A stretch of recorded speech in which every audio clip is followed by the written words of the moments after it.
She was all of 10 years old when Min was abandoned by her mother in front of the Saigon Central Post Office in District 1.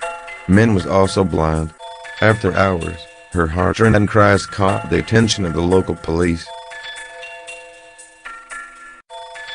They took her to a nursing home near the Thi Nghe Bridge in Binh Thanh District. Min stayed there for 2 years, before moving to the Blind Association of HCMC in the same district. She's been living there for 26 years now. Her days in the association's dormitory were peaceful, revolving around a single bed and a pit cat named Quay. But Min wanted more. She decided to start her own handicraft business. Stuffed animals, handbags, keychains, artificial flowers. She could make many things. Her work is so remarkably meticulous that even people with sight would have a hard time imitating it. She asked me how to post pictures of her works online. She has a Facebook account for her business, naturally, but for the last 2 years, no one bought any of her products. So she said she needed a different business strategy. I asked to see some of the pictures and product descriptions, but she didn't have much to show. After all, it's hard to take photos when you can't see anything. She has to rely on other people to help her. Min said it was difficult to do business in her small room, so she's been saving up to move out. She has stashed away about $2,089 now, saved from her days of selling lottery tickets. I didn't have the heart to tell her that it's impossible to find a place in Saigon to both live and do business at beyond $2 million a month. Vietnam has approximately 3 million blind people at present. The employment rate for the blind, according to some institutions, is roughly 20%. They mostly sell lottery tickets, provide massages, or beg for a living. But several of these jobs are more suited to males. Blind women face many difficulties when interacting with society, since they are much more vulnerable to bullying or harassment. So many of them prefer to stay at home, rather than go out on the streets. I don't know why people assume that visually impaired people are limited in what they can do. I've heard their singing, tasted their cooking, and seen them do housework. They are just as capable as any of us. Just won't do the government does it policies and institutions designed to support more vulnerable members of our society. But these are nowhere near effective enough to provide them a stable career where they can do well and stand on their own.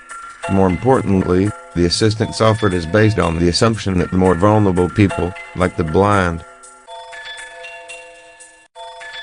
can do most jobs done by those who are not.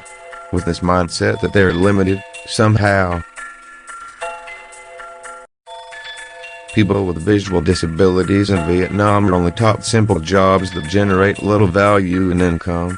So teaching them how to give massages seems to be the bread and butter option in many career orientation programs for the blind in our country. So that's it.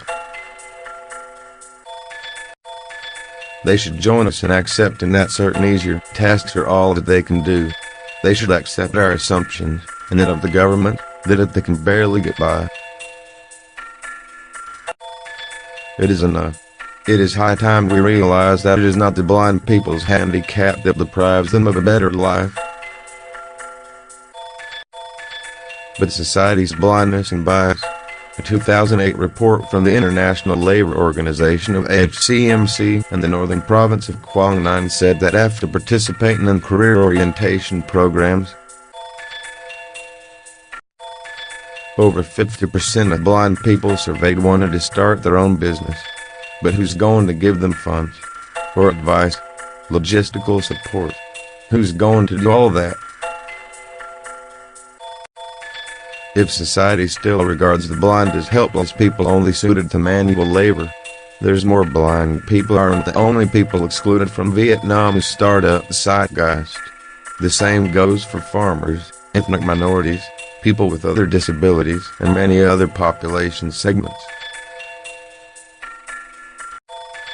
The biggest handicap that these groups of people face is the low expectations that society has of them. Min has experienced this firsthand. Some people have taken notice of her condition and offered her cash and other gifts. But she knows that their kind gestures come from pity, not because they acknowledge the value of her works. That knowledge still hurts her. What Min and her brethren need more than kindness is the opportunity to prove themselves professionally, to showcase their talents, and to make the world see that the two exist. The other day, a motorbike taxi driver refused to receive VND 25,000 from Min, despite her saying that she had enough to pay. At that moment, she just wanted to say, "I don't need your money. I just need a decent job." But let him be, she thought. People love the feeling of satisfaction they get when helping someone less fortunate than them, she said. Min's going to move out once the monsoon season ends. I'll do so by the end of this year. But first, I have to focus on my business. Kong Phuc is a Vietnamese journalist. The opinions expressed their own. The video was sponsored by SeungTonic.com.